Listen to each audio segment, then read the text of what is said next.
Setelah Indonesia merdeka pada 17 Agustus 1945, terjadilah strategi ancaman untuk melawan Sekutu dan Belanda demi mempertahankan kemerdekaan Indonesia, yaitu dengan dua cara.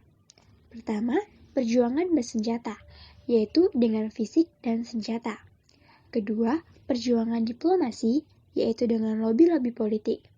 Salah satunya adalah Perundingan Ninggajati.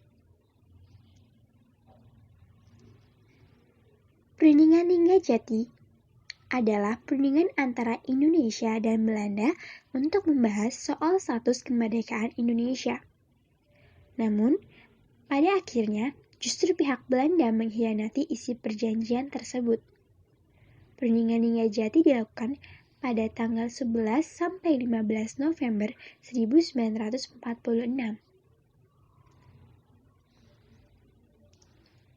Latar belakang perjanjian Ninggajati.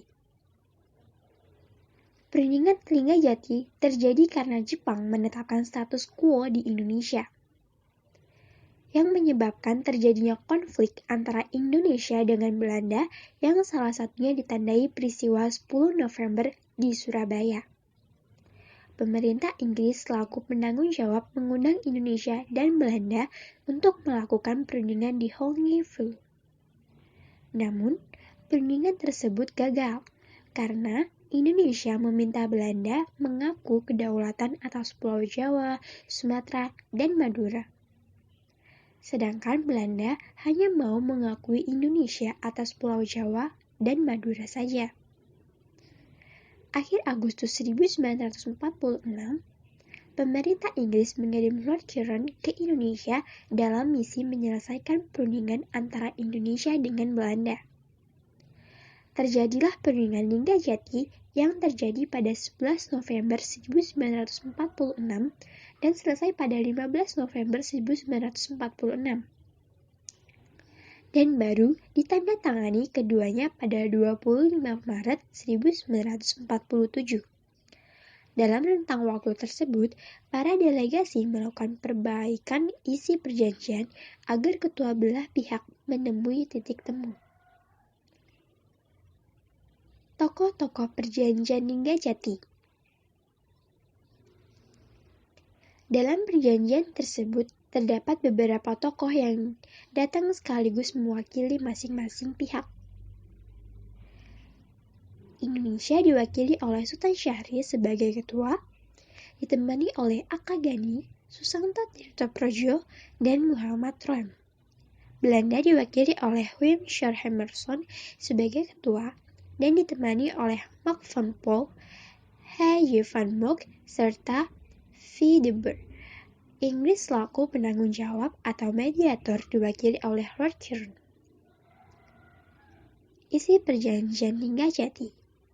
Perjanjian Ninggajati yang ditandatangani pada 25 Maret 1947 menghasilkan beberapa poin dan pasal, yaitu: pertama, Belanda mengakui secara de facto wilayah Republik Indonesia, yaitu Jawa, Sumatera, dan Madura. Belanda harus meninggalkan wilayah Republik Indonesia selambat-lambatnya tanggal 1 Januari 1949. Ketiga, Belanda dan Inggris sepakat membentuk negara Republik Indonesia Serikat. Keempat, Inggris harus bergabung dengan negara-negara pemersmakmur di bawah kerajaan Belanda. Dampak perjanjian Ninggajati. Dampak positif, citra Indonesia di mata dunia semakin kuat dengan adanya pengakuan Belanda terhadap kemerdekaan Indonesia. Kedua, Belanda mengakui negara Republik Indonesia atas kuasa Pulau Jawa, Madura, dan Sumatera secara de facto. Ketiga, selesainya konflik antara Belanda dan Indonesia.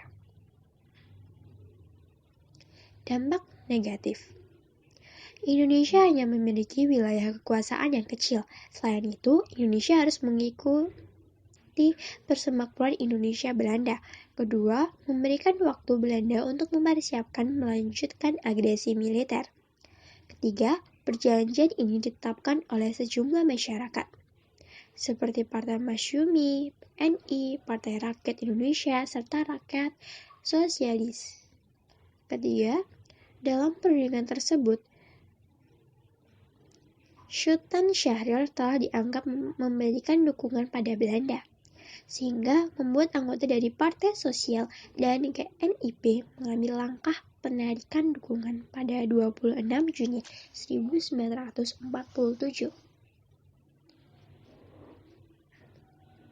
Perdebatan Perjanjian Ninggajati. Meski sudah ditandatangani 4 bulan setelah itu, tepatnya 20 Juli 1947, Belanda menyatakan tidak terikat lagi dengan Perjanjian Ninggajati. Tanggal 21 Juli 1947 terjadi agresi militer Belanda I, yaitu serangan dari Belanda ke wilayah Indonesia. Akibatnya, konflik antara dua negara kembali memanas. Pada akhirnya, konflik ini kemudian kembali diselesaikan lewat jalur perundingan Perjanjian Renville.